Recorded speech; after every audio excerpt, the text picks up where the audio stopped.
Hello everyone, welcome back to a new video. We are getting into Celestial Bodies, Sun and Moon X Reader by the Ruby Quill.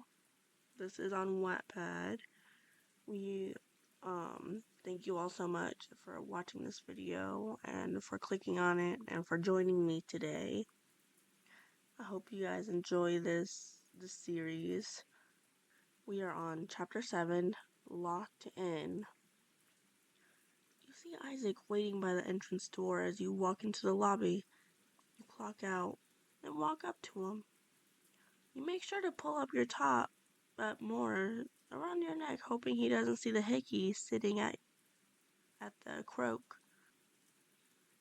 Hey Isaac, you say as you go to him. He perks up at you talking to him, and he stops leaning to stand up. I wanted to say goodbye before you leave, he shyly says as he rubs the back of his neck. You blush a little in response to his demeanor. Isaac didn't seem like the person to get shy much, so seeing him a bit nervous amused you some. He looks back at you before saying, If you want, I can walk you to your car. That's very kind of you, you responded, your cheeks getting more red, although you prayed he didn't notice. He holds open the door for you as you both walk outside. The crisp, cool air feels nice to breathe in. As you look up to the sky, you can see the stars. It's very beautiful out tonight, you say, continuing to look up. Isaac stares at you for a minute, taking in your face as you gaze up at the night sky. It's a breathtaking view, he finally says, although he's not looking at the sky. You give a small smile at his comment, feeling your face heat up, the cold of the air in contrast to the fire in your cheeks. You start to walk to your car, opening your purse to grab your keys. You suddenly stop, although, when you realize that they were nowhere to be found in your bag. Is everything okay? Asks Isaac as you stop. I must have left my keys in my locker at the daycare. I have to head back, you explain. Why don't you head home? Thank you for waiting for me. Do you want me to wait for you? I can wait if you want, he offers, looking at his watch. A part of you does, but you feel bad holding him up from going home. You could tell how hard he works, so you wanted him to get some rest. Besides, it was just gonna get your keys and then come back. It's okay, you don't have to wait for me. I'll see you tomorrow, Isaac, you sheepishly replied. He sighs before saying, Okay then, but make sure you hurry up. The doors lock at midnight. I'll be quick, you yell as you run towards the Pizzaplex entrance doors. As you wave him goodbye, inside the building is dead quiet, almost eerily so. You get a bit nervous being there all alone. You think maybe you should have asked Isaac to come with you, but you push forward. Walking through the hallways, you made it back to the daycare. You expect to see Sun in his room, but he's nowhere to be found. You ponder it for a moment, concluding there must be an area they're supposed to go after hours. They can't always be in the daycare after all. There's nowhere to charge up after a long day. You go to the employees area and to your locker. Opening up, you search for your missing keys, but unfortunately they are not in there. You start to panic slightly as you frantically search the area around your locker and then the entry of the room, still not seeing any signs of your keys anywhere. You must have fallen while I was walking to the entrance, you mumbled as you run out of the daycare. Retracing your steps slowly, making sure you don't possibly overlook the small keys laying on the floor. But as you walk all the way to the front of the building once more, you still hadn't found the lost item. You feel your chest tighten as you look at the time. 11:50 p.m. It was so close to the doors locking, but you still hadn't found your car keys. You rushed to the lost and found as fast as your legs could carry you. Maybe someone picked them up and brought them here? You prayed maybe you could grab them and make it back to the front in time. As you made it to the lost and found area, you practically push over the robot watching the items, so you quickly search the boxes. After searching for a good amount of time, you feel your blood running cold as you realize your keys are nowhere to be found here as well. You decide your best bet is to go outside and try to see if Isaac hasn't left yet. Maybe he could give you a ride home for tonight, and you could search more tomorrow. On the verge of exhaustion from all that running, you speedily try and make your way to the front of the entrance once more.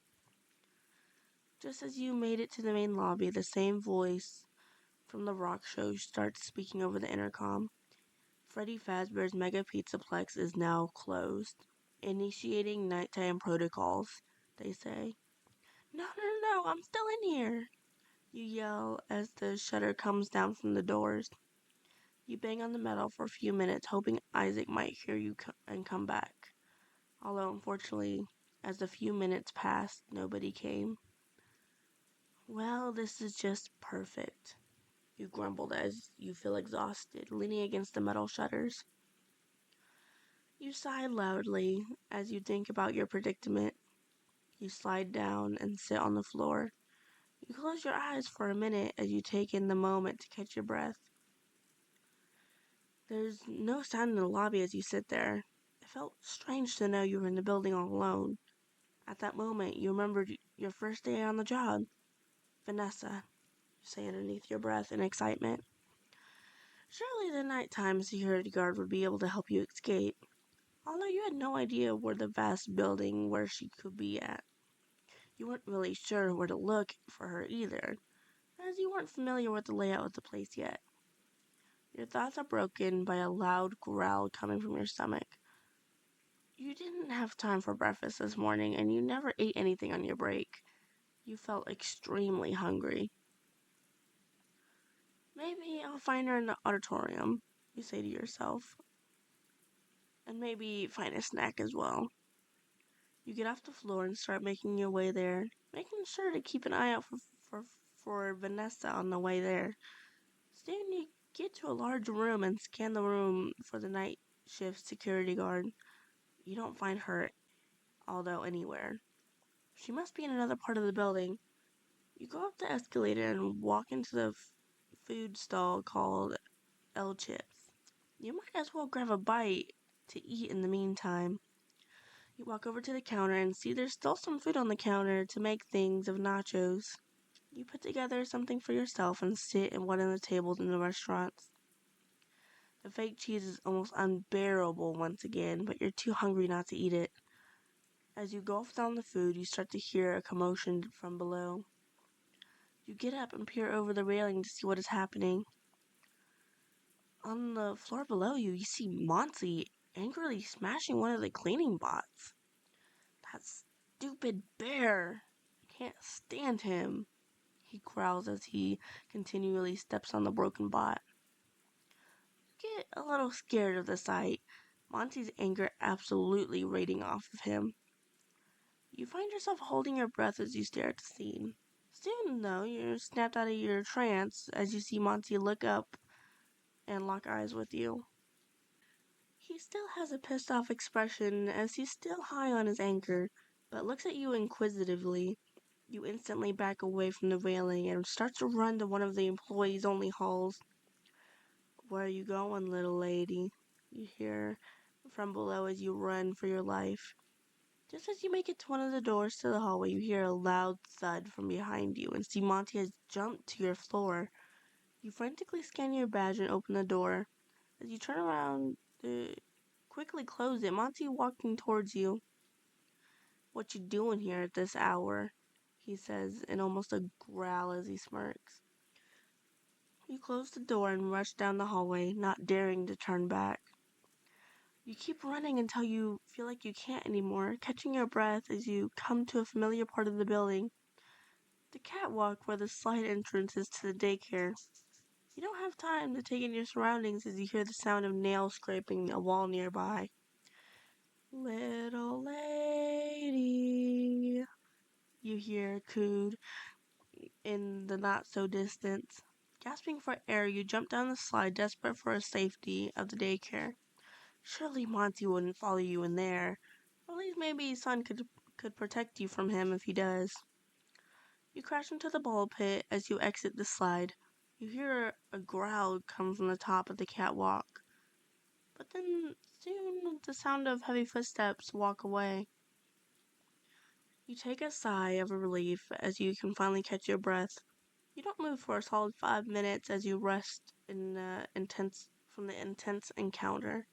You feel sore everywhere from how hard you ran. Soon, though, you eventually get up and start wandering through the ball pit. Getting out, you look around once more for any signs of Sundrop. Sundrop! Are you there? You yell out. You hear crashing sounds from above at the Castle Puppeteer Theater. Soon you see Sundrop poking his head out from behind the curtains as he goes to investigate the noise he heard. Sundrop, down here! You yell up at him. He looks down at you, and a huge smile forms on his face. He dives down from the theater into the ball pit before he exits in front of you. Oh, Sunshine, what are you doing here? He tilts his head. Are we having a sleepover? I lost my car keys and I got locked in while I was looking for them. You say nervously, rubbing the back of your neck in embarrassment. Sundrop picks you up and twirls you, making you giggle. Well, that's all right. We can have so much fun here tonight. We can play board games, or swim in the ball pit, or drink fizzy fast till our heads explode, he says in excitement. It'll be like a sleepover. We can have fun until Vanessa finds me, you say as you chuckle. Although I'm not excited for her to get ticked off at me for getting blocked in. His smile falters for a second at thought of you having to leave early, but he quickly hides it from you. I'll go get the pillows and blankets. Oh, we can build a pillow fort, he joyfully yells as he runs off to gather the supplies. You take a deep breath and smile as you watch him dig out lots of pillows and blankets. Son's charisma or joy was almost infectious. You couldn't help but feel like laughing when he does. Soon you and him start putting together a fortress made from soft pillows and blankets as roofs and entrances into your secluded keep. It was fun doing something you never really got to do in your childhood. Sitting inside the castle, you feel a bit of sadness wash over you as you think of your childhood. You were never really allowed to do things like this at home, often getting berated with harsh words from your parents for doing such childish things. Is everything okay, Sunshine? You hear softly said as you feel Sundrop put his hands on yours. This pulls you out of your thoughts as you look at him staring intently at you. I'm alright, you say. I just never really was allowed to do stuff like this as a kid. I guess I just feel for a second. You don't know why, but you feel comfortable enough to tell Sundrop a bit about your past. Maybe it was his gentle personality, but you feel as though you could speak freely to him. He squeezes your hand a bit as he goes and scoots next to you. The pillow fort being small, it makes you both have to be quite close to each other. That's terrible. Every kid should be able to do fun things without worry. He looks at you in your eyes. You can't help but stare back into his eyes. The softness in his expression melts your heart a bit. You feel yourself start to blush in response. You turn your head to try and hide the fact. Sunshine, you hear Sundrop whisper as he slowly tilts your face to look at him, with his hands caressing your face. Subconsciously, you both end up nearer to each other, faces inches apart. You feel the urge to pull away, but something in you refuses to let you. Soon your faces are so close, your lips almost touching. You can feel the steam coming out of his mouth as he hovers over your lips. The tension in the air is thick, as neither of you know if you two should continue. There's an internal battle. You can see in Sundrop's eyes as he holds himself at a distance.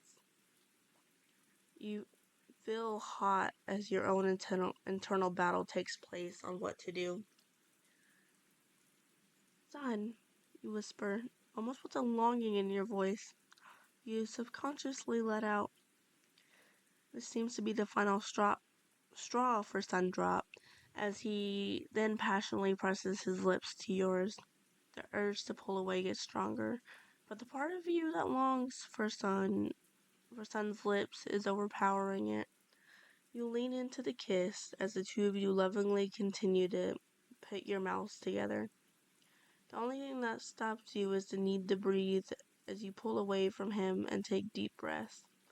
He pulls you into his lap and he slowly caresses your face, the rest of your head against his metal torso, savoring the warmth coming from his body. You sit there for a few minutes, cuddling, neither saying a word. You decided to break the silence. Sundrop, You start to say, but words fail you. Shh. You don't have to say anything, Sunshine, he whispers to you. Let's just sit here a while. He starts to softly hum to you, making you feel calm and content. You feel like you never want to leave his arms as you sit there under the blankets and pillows together. The comfort you feel slowly starts to make your eyes feel heavy as you start to fall asleep in Sundrop's lap. Soon you're plunged in the darkness of sleep, and Sundrop continues to softly hum. That was so cute! Yes, the reader finally yes, it finally happened. Well, thank you all so much for watching this video. I know it's kind of short than my regular ones, but I want to make this last as long as possible. If I have to suffer, you have to suffer too. But thank you all for watching and for watching my videos. I hope you enjoyed it.